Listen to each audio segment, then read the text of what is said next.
Hey, this is Sam Black, and I'm about to start a vintage cube draft. As soon as we get an 8th player, I figured I'd start the recording early so that I wouldn't have to be scrambling to get everything set up when this fired, so if you'll just bear with me for a moment. Looks like we're good to go.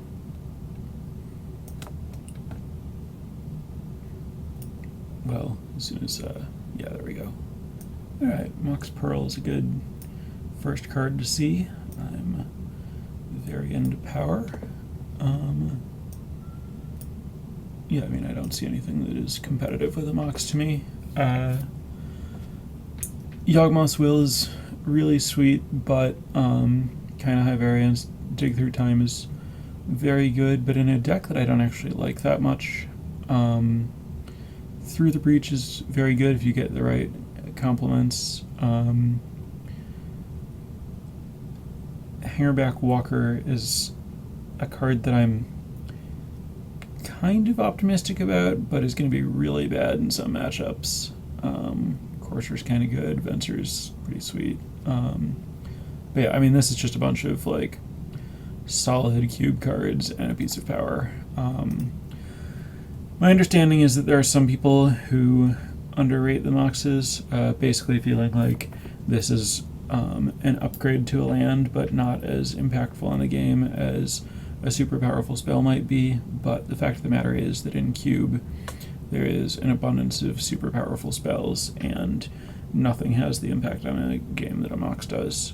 Just getting an extra turn is such a huge advantage.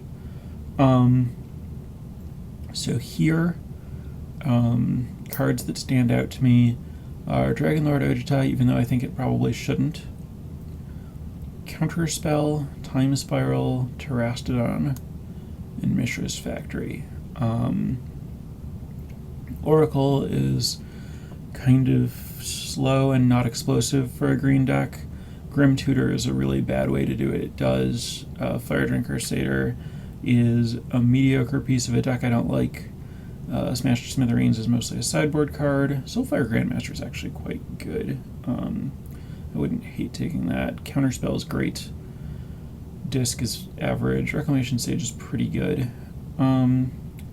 Spiral definitely does the sweetest stuff. I feel like I'm overrating Ojutai. I'm going to take this Soulfire Grandmaster.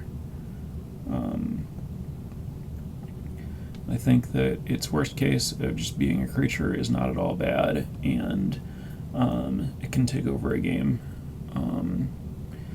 I like that it's just an efficient play that's better at what it does than other things.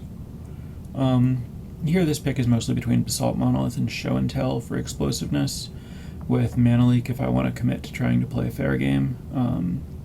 Evanescence Pilgrim and Thragtusk play a different kind of fair game that would also be reasonable. Personally, I'm the sort to never pass a Monolith in Cube. I really like casting big spells. It doesn't play well with Soulfire Grandmaster, and if I were committed to being a Soulfire Grandmaster deck, I would take Mana Leak. But I think that the Monolith effects are just so explosive that it doesn't really make a lot of sense to pass one early. Show and Tell is also explosive, but it can backfire and requires very specific cards to work, whereas Basalt Monolith is good with any card that costs 6 or more mana. Temple of Enlightenment works with Soulfire Grandmaster, but Tropical Island is a better land. So to me, this pick is between Tropical Island. I think Bazaar of Baghdad is too narrow and requires too many specific things to work, and Frost Titan. I like Titans a lot with Basalt Monolith and just in general. I think the best 6-mana plays are basically Elspeth and most Titans.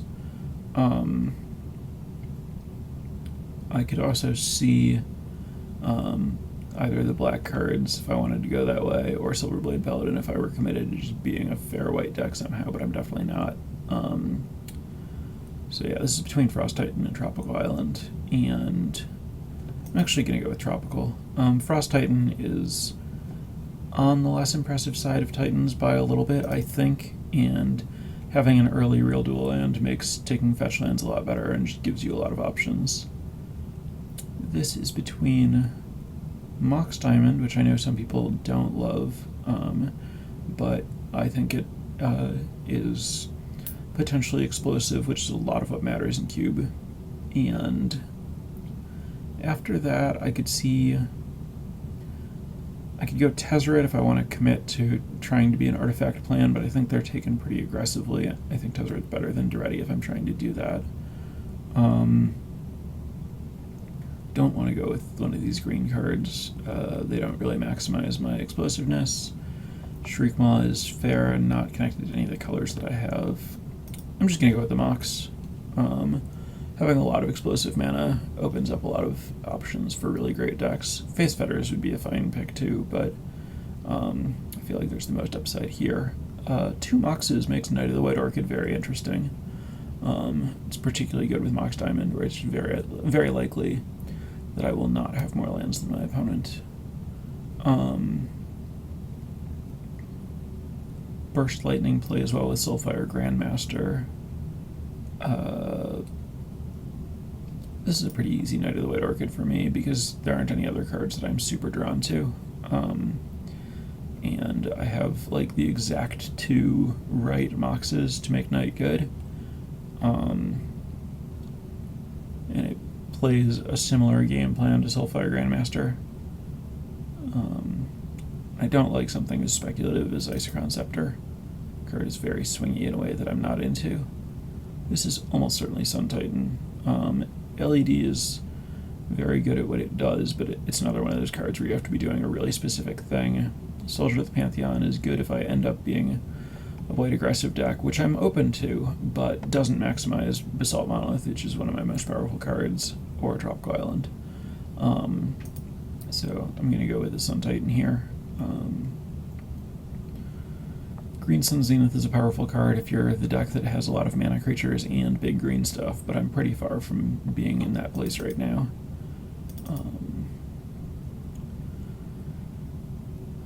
Either of these white creatures would be fine. Anticipate is actually pretty good with Soulfire Grandmaster. Scrubland has a lot of the same upsides as Tropical Island. I think I'm going to go with the Scrubland. I think Anticipate is too fillerish for a deck that isn't even in any way committed to being blue yet, and this is the best land, and I'm not, I don't care a lot about having either of these white creatures. If I only want to be a white aggressive deck if white aggressive decks are super, super open. Basically, I don't want to have to take white creatures over anything good, and if that's the case, then I'll end up with plenty of white creatures, and it's just about getting the right supplementary cards. This is between Mana Confluence to go with this Mox Diamond, Tropical Island, Scrubland package that could let me be a lot of colors. Taiga, similar situation, or Dig Through Time. I'm actually going to go with the Taiga. I could Yawgmoth's Will is also a really powerful card, but I don't have any spells to go with it. The reason I'm not taking the Dig Through Time is the same situation where I don't have any spells to go with it. This is between Angel, Factory, and Reclamation Sage, and I'm going to go with the Angel. Again, it just, like Sun Titan, plays really well with what I know I have, which is white cards and ramp. And Mishra's Factory is not great if I'm going a bunch of colors. Nykthos plays super, super well with Knight of the White Orchid for casting big white things. There is a white or white with a splash control deck available, and I'm pretty well positioned for being that. I'd be looking for just white reasonable early plays and to get Devotion, and then big Elspeths and Titans and Angels. So I'll take Silverblade, as it could go in that or a more aggressive white strategy. Since I'm mono white so far, I'm going to take Mutavault because I might end up using colorless lands instead of going lots of colors. Easy Spear, and white looks open when I get this Soldier of the Pantheon. So, well positioned to slide into any white deck. Unlikely to use Taiga and Tropical Island, but you never know. Scrubland is definitely a good thing to keep my eye on. This is between Mana Drain, Supreme Verdict, Wheel of Fortune, Wooded Foothills, and Mana Tithe. And I can't turn down Mana Drain. I'm not in any way committed to being mono white at this point, and Mana Drain into casting one of these big things is outstanding, and Mana Drain's just a messed up Magic card. Blue is usually pretty highly contested, so I could get cut on blue and end up not playing the Mana Drain, but all of the alternatives are like pretty speculatively useful anyway. The pack honestly isn't great for me, despite the fact that I'm getting an absurd card right now. Murderous Cut is also a card that would be a consideration if... I mean, it's a card from that pack that I would play. Well, this is interesting. This is between Upheaval and Tundra. I'm not going to take something like Hero Blade Holder Honor the Pure. Those I think would table. I guess there's a case to be made for Misty Rainforest over Tundra, but it's not a good case. I am blue-white, and this doesn't... I don't have lands that this finds that are useful. But since I have some Moxes and Monolith and Mana Drain, I'm going to go for the Upheaval. Tundra is great, but I can make my mana work in other ways, and Upheaval is irreplaceable among the most powerful cards in the cube. Skull Clamp stands out as being good with a lot of white creatures. Sower of Temptation is another really good card.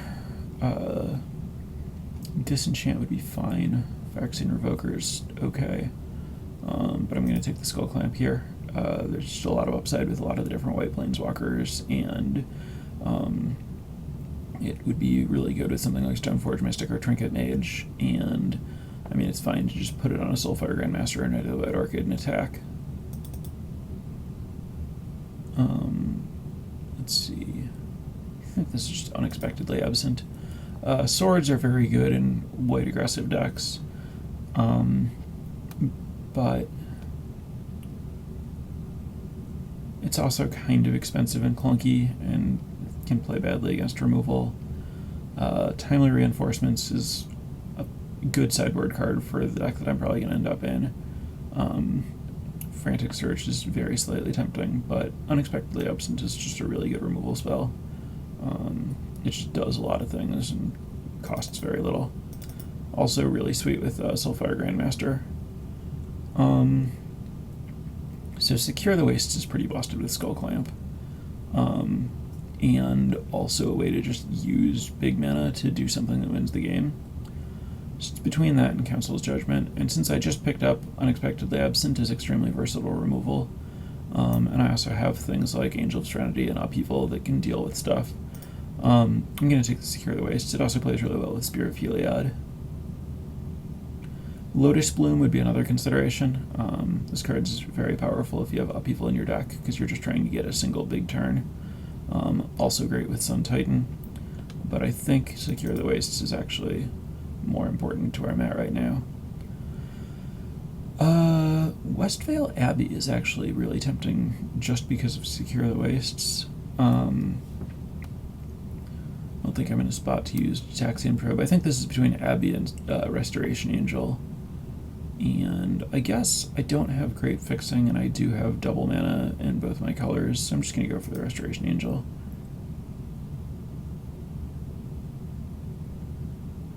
I could take Savannah so that a green fetch would be able to get me white off Savannah or blue off Tropical. That's actually not unreasonable, but Restoration Angel is very good in blue-white in general. And I feel like there's a good chance they'll get to the point where Restoration Angel will be great in my deck. This is between Mirran Crusader, which is outstanding in some decks, and Trinket Mage. I have Skull Clamp and a Mox, so I'm going to take the Trinket Mage. I mean, 2 Moxes, but who's counting?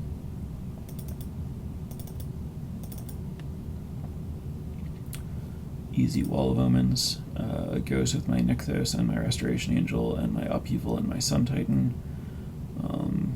And sort of Skull Clamp, but not really. Also, there's just nothing else good for me. Memory Jar is the best card, but I'm not a great Jar deck. I mean, I'm not a terrible Jar deck, but I'm not a great one. Needle is a really interesting Trinket Mage option. Student of Warcraft and Mana Tithe are both pretty good, but I actually think I should take the Needle here. There are just so many Planeswalkers that it's really likely that your opponent will have one.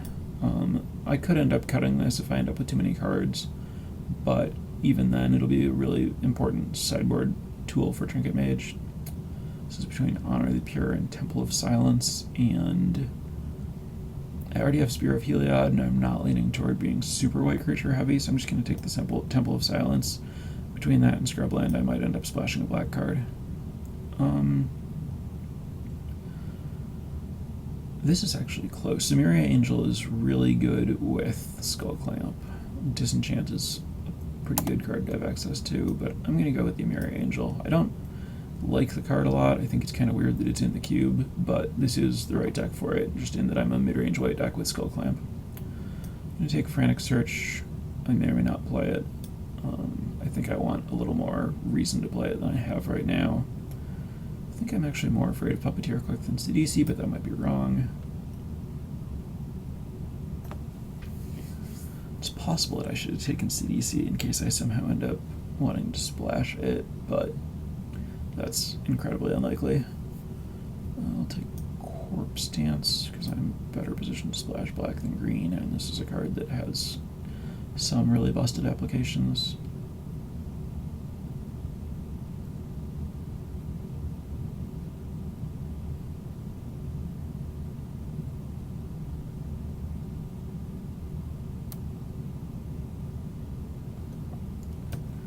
Random Dark Petition.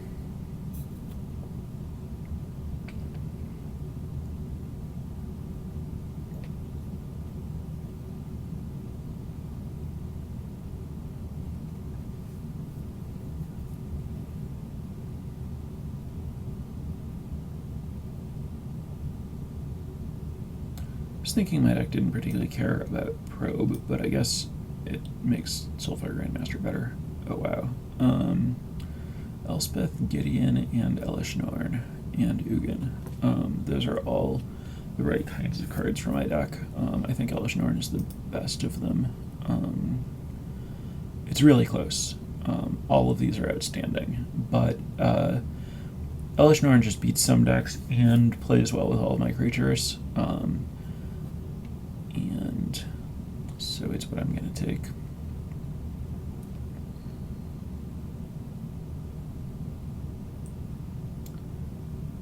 Yeah, these are all super close, and I don't know that this is right. And Burial Rites already went by, so I'm not going to get, and Gifts went by, so I'm not close to getting, I mean, it's completely impossible to get Elish Norn on Burial Rites Gifts, or just Elish Norn Gifts. Or, I mean, sorry, just Elish Norn on Burial Rites. Maze of Ith is good, but it's not as good as these other things. Fortunately, I think I'm likely to table, well, moderately likely to table one of these, probably Gideon. They're all powerful enough that I certainly might not, but it helps that they're all there. This is probably Gideon.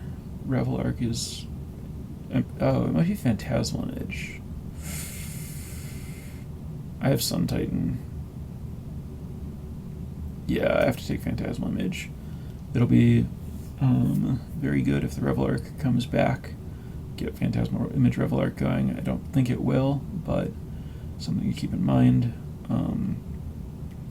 I'd be happy with Revel Arc, Dismember, Gideon, maybe top for Trinket Mage, but probably not, or Compulsive Research coming back out of this pack. But Phantasmal Image, Sun Titan, and just Phantasmal. Like, Phantasmal Image is always a great card, and then the fact that I have Sun Titan really kicks it up to the next level.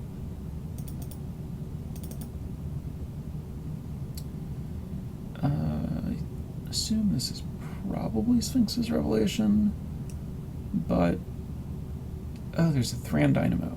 Thran Dynamo is better in my deck than Sphinx's Revelation. This is actually between Thran Dynamo and Orzhov Signet.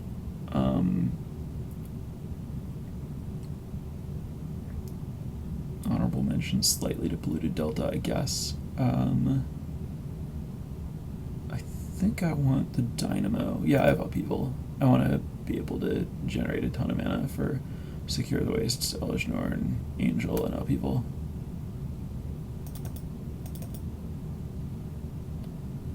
I think this is between Baneslayer Angel and Impulse. Baneslayer Angel is incredible against some decks, and I have nothing that costs 5. Impulse does... I certainly have cards that are better than others, and I have Soulfire Grandmaster that would like to have access to something like this to, go off with, by which I just mean use its ability. I think I'm already pretty good in the spots where Baneslayer is good. I'm going to take the Impulse.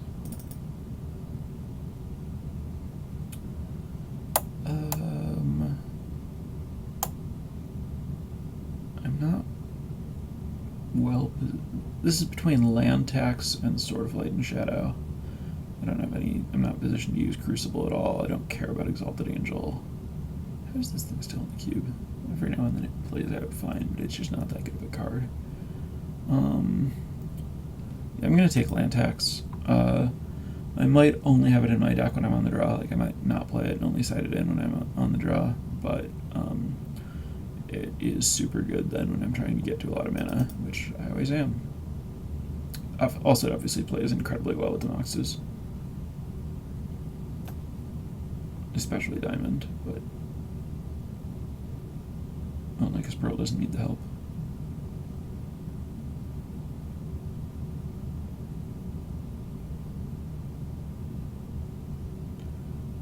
Also makes the top a lot better if I happen to table it.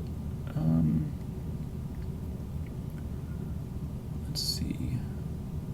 This is between Shambling Vent and Monastery Mentor. The problem is that I'm not actually a good Monastery Mentor deck. Okay, I don't think I would play it. I'm very unlikely to play the Shambling Vent at this point, but there's really nothing else I care about, and I could even see just playing my Shambling Vent, Temple of Silence, and Scrubland with no other black, because Scrubland costs nothing, and Temple of Silence, I might just want it in my deck for the Scry anyway, and then I have the ability to activate Shambling Vent, which could easily make it worth having a tapped land. So I could easily play those 3 and no other black land, or no black cards. This is probably Kythian. There's nothing else. It's between Kythian and Smokestack and Temple Garden. This is a very easy Kythian. That is a late Sword of Fire, nice. My mana is not good enough to take Wasteland. I'd kind of like to play Nykthos. I have Nykthos and Mutavault already if I feel like I have the ability to play colorless lands, and I don't have any dual lands in my colors, and I'm trying to support Mana Drain and Night of the White Orchid, so really have to Sword of Fire nice here.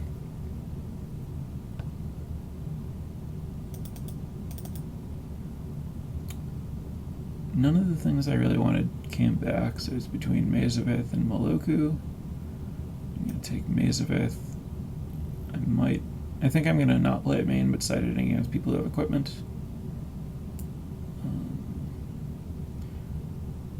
Moloku Skullclamp is pretty busted. Moloku Skullclamp's really busted. Mazavith's pretty whatever. Kind of. It's sometimes great, but... I could also have Silumgar. That uses the black splash. I'm going to Silumgar. Revelark tabling is nice.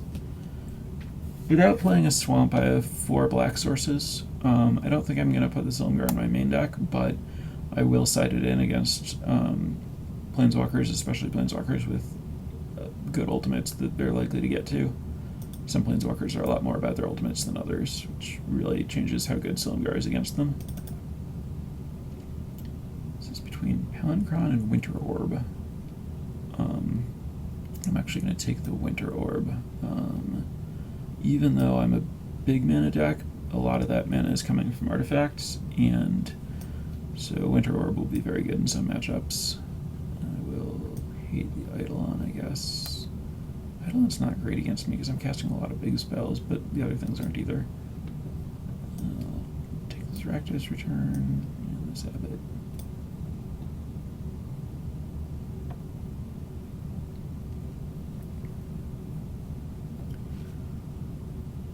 question about playing Mutavault is interesting. Same with Nykthos, but we'll get to that later. Just obviously too many cards. I could be mono white, but I don't think it's worth losing mana drain out people.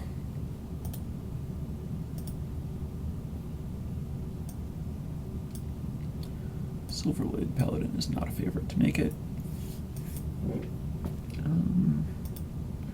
Spear of Heliod is probably not the direction I'm going. This Nykthos is rapidly going downhill, but that's acceptable.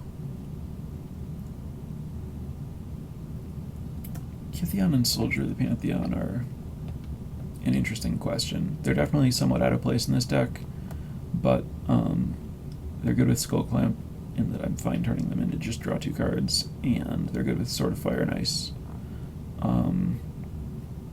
If I have any Mox, I get to play one of these on 1, play Sword of Fire Ice on 2, and equip an attack on 3, which is quite good. I was talking about maybe not having land tax in on play. Let's see. Yeah, I think I like all the early creatures.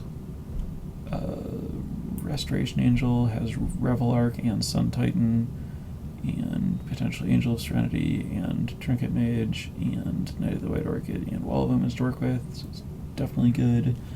Emeria Angel is cuttable. Angel of Serenity is cuttable. Python Needle is cuttable. I think I want to count Mox Pearl as a land. I don't want to count Mox Diamond as land because it needs you to have other lands. So I could play 16 land. Trinket Mage can find land. White Orchid wants me to be light, a little land light. I have Impulse and Wall of Omens to make sure I don't miss drops. These get me to my big stuff. Yeah, I think 16 land is acceptable. How many white pips do I have? 1, 2.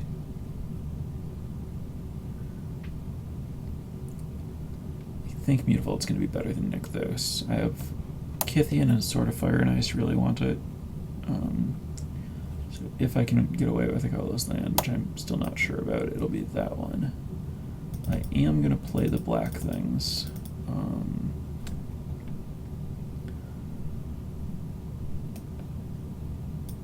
Let's... 4. 4 is not a realistic number of blue sources. I thought this thing had gotten better at this, but apparently not. 7 islands plus Mox Diamond is definitely plenty. I will be happy if I can get away with that, but I'm not sure that I can. I have 13 open spaces, so it would be 6, 7, 8, 9, 10, 11 white. That's surprisingly good. I guess the Mox Diamond is like an 18th land that's a dual land, so this isn't terribly surprising. Let's see, 2, 3, 4, 5, 6, 7, 8, 9, 10, 11. I think I can get away with only 10 white and get Mutavault in there.